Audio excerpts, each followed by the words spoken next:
ભોપાલ અને ગ્વાલિયર સહિત 8 જગ્યાએ ઈડીના દરોડા, જેમાં સૌરભ સાથે જોડાયેલા અનેક પુરાવા જપ્ત।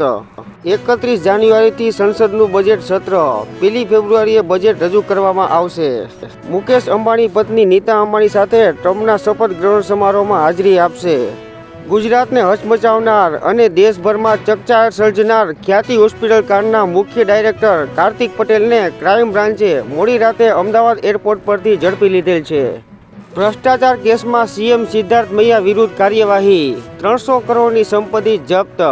જિનપિંગ સાથેની વાતચીત બાદ ટ્રમ્પે કર્યું એલાન, દુનિયાને શાંતિપૂર્ણ અને સુરક્ષિત બનાવવાનો પ્રયાસ કરીશું।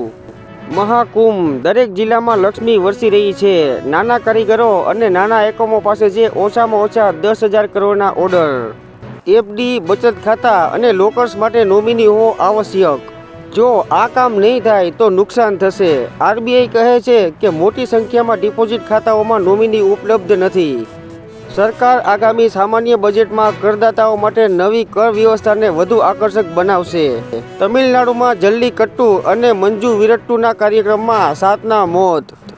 આ કાર્યક્રમ દરમિયાન ઓછામાં ઓછા 70 લોકો ઘાયલ થયા હતા, જેમાં મોટાભાગના દર્શકો હતા અને 2 બળદના પણ મોત। અમેરિકામાં ભીષણ ઠંડી વચ્ચે નિર્ણય, 40 વર્ષમાં પહેલીવાર ટ્રમ્પનો શપથ સમારોહ અમેરિકન કેપિટલમાં યોજાશે। સરકાર નવો આવકવેરા કાયદો લાવવા જઈ રહી છે। નાણામંત્રી બજેટ ભાષણમાં તેની જાહેરાત કરી શકે છે। ભારતની એકમાત્ર કોર્ટ જ્યાં એક પણ કેસ પેન્ડિંગ નથી, તમામ કેસોનો નિવેડો લાવી દીધો। આસામની એક કોર્ટે શાનદાર ઉદાહરણ રજૂ કર્યું। રેલવે ટ્રેક ઉપર સિંહોના મોત ઘટાડવા એઆઈની મદદથી ઇન્સ્ટ્રુજન ડિવાઇસ મુકાશે, જેની મદદથી સિંહોની ગતિવિધિ 200 મીટર દૂરથી જાણી શકાશે। પ્રજાસત્તાક દિવસને લઈને ગુપ્તચર વિભાગનું મોટું એલર્ટ, કહ્યું દિલ્હીનું વાતાવરણ ડહોળવા થઈ શકે છે પ્રયાસ। જેમાં એલર્ટ મુજબ આ વખતે આતંકવાદીઓ અથવા અસામાજિક તત્વો 26 જાન્યુઆરીને ધ્યાનમાં રાખીને વાહનો પર કરી શકે છે હુમલો।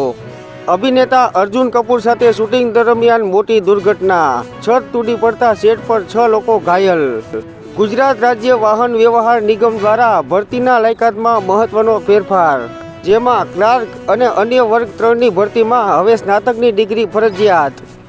કેજરીવાલ સામે રાહુલ ગાંધીનો રોડ શો, પ્રિયંકા ગાંધીને પણ મેદાનમાં ઉતારવાની તૈયારી, કોંગ્રેસે બનાવ્યો ખાસ પ્લાન।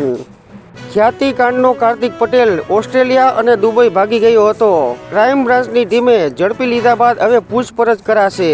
સોમવારે જિલ્લા પંચાયતની સામાન્ય સભા, 36 સભ્યો વચ્ચે 4 કરોડ ગ્રાન્ટ ફાળવાશે।